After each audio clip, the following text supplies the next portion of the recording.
નમસ્તે વિદ્યાર્થી મિત્રો, આજે આપણે હૃદય અને એની રચના અને એના કાર્યો સમજીશું. માનવ હૃદય એ આપણા હાથની મુઠ્ઠી જેટલું હોય છે અને ફેફસાની બંને બાજુએ હોય છે. આ હૃદય હૃદ સ્નાયુ પેશીના બનેલા હોય છે અને એક કોથળી જેવું અંગ છે. આ હૃદ સ્નાયુ પેશી એટલે કે એટલા મજબૂત સ્નાયુઓ છે કે સતત સંકોચન થાય છે અને ઢીલા પડે છે,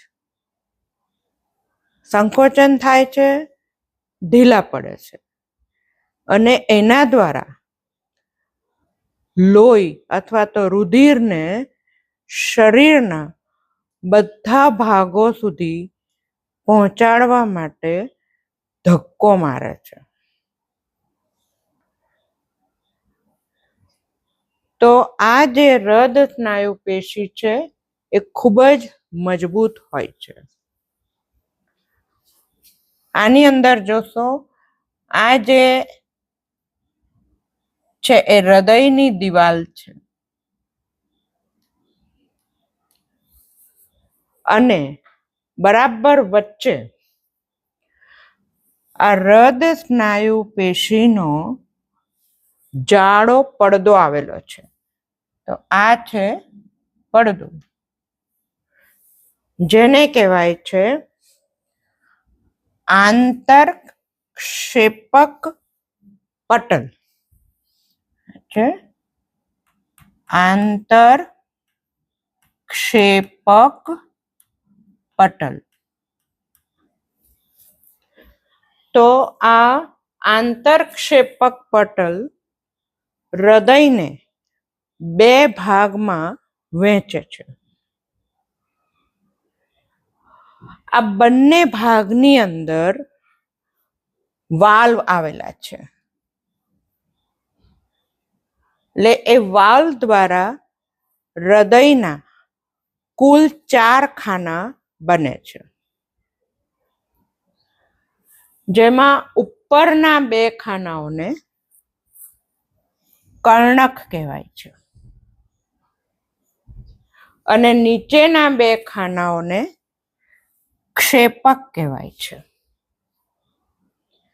એટલે કે આ થશે જમણું કર્ણક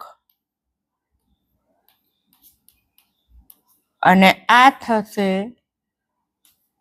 જમણું ક્ષેપક. એવી જ રીતે આ થશે ડાબું કર્ણક અને આ થશે ડાબું ક્ષેપક.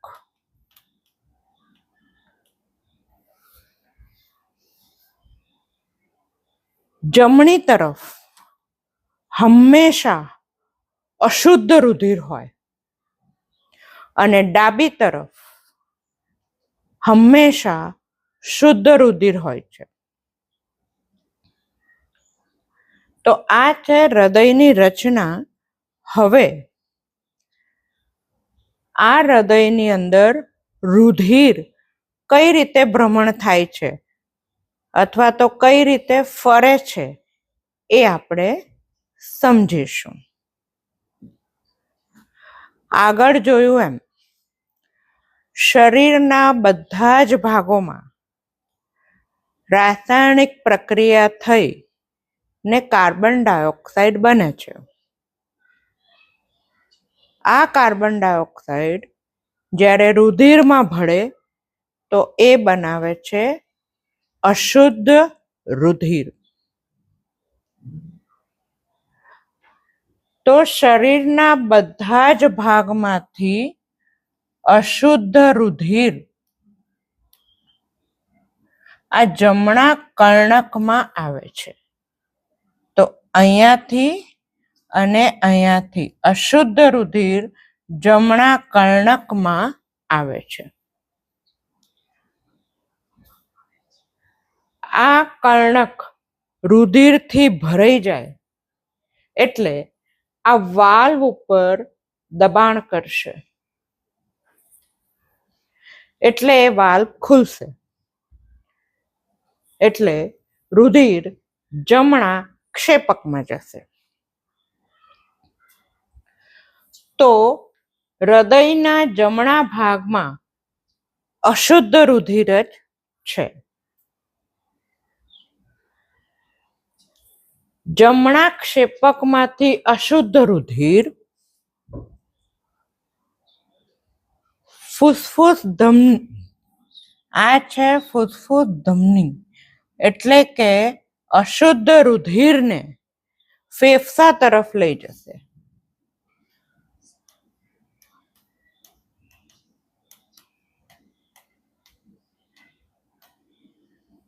આગળ આપણે જોયું એમ ધમનીમાં શુદ્ધ રુધિર વહે છે,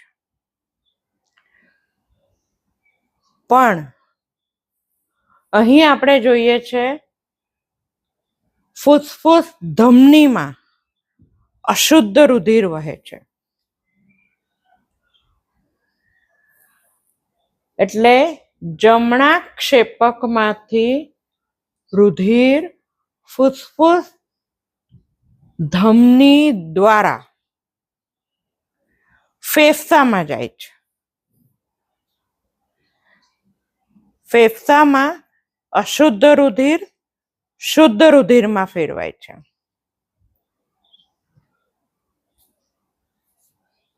આ શુદ્ધ રુધિર ફૂસ્ફૂસ શિરા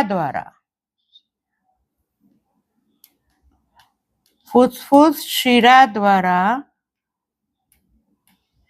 ડાબા કર્ણકમાં આવે છે.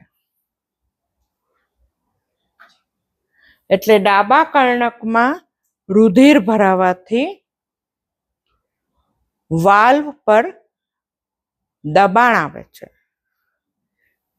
એ વાલ્વ ખુલશે એટલે રુધિર ડાબા ક્ષેપકમાં જશે. આ શુદ્ધ રુધિર મહાધમની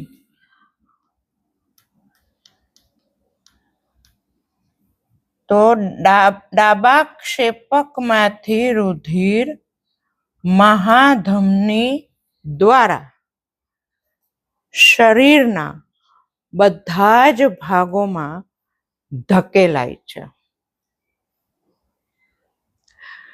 જ્યારે રુધિર અશુદ્ધ રુધિર જમણા કર્ણકમાં આવે છે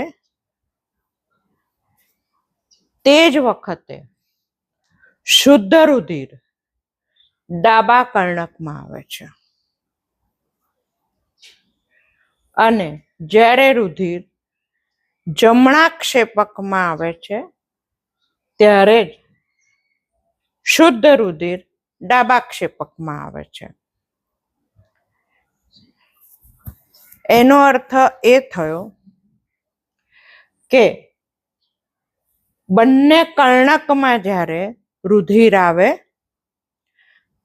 તો એ કર્ણક ફૂલે છે અને તે જ વખતે બંને ક્ષેપક સંકોચાય છે.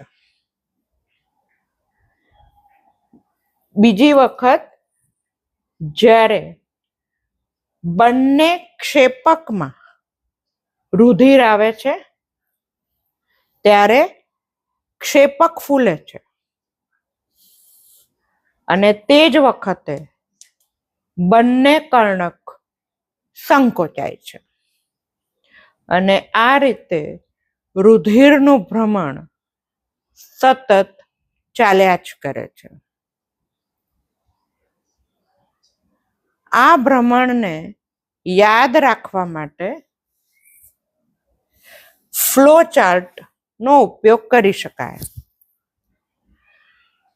અહીંયા આપણે જોઈશું કે શરીરના ભાગોમાંથી અશુદ્ધ રુધિર જમણા કર્ણક અને જમણા ક્ષેપકમાં પહોંચે છે.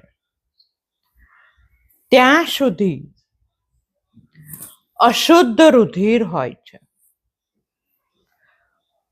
કોઈ પણ પુસ્તક અથવા કોઈ પણ જગ્યાએ જો અશુદ્ધ રુધિર બતાવવું હોય તો એ ભૂરા રંગથી બતાવાય છે, અને શુદ્ધ રુધિર બતાવવું હોય તો લાલ રંગથી બતાવાય છે.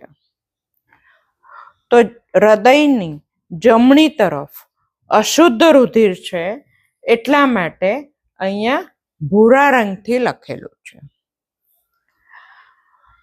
ત્યારબાદ ફૂસ્ફૂસ ધમની દ્વારા હૃદય ફેફસામાં જાય. આગળ શીખ્યા એમ ફેફસામાં વાત વિનિમય થાય છે, એટલે કે ઓક્સિજન અને કાર્બન ડાયોક્સાઇડ વાયુઓની આપ-લે થાય છે.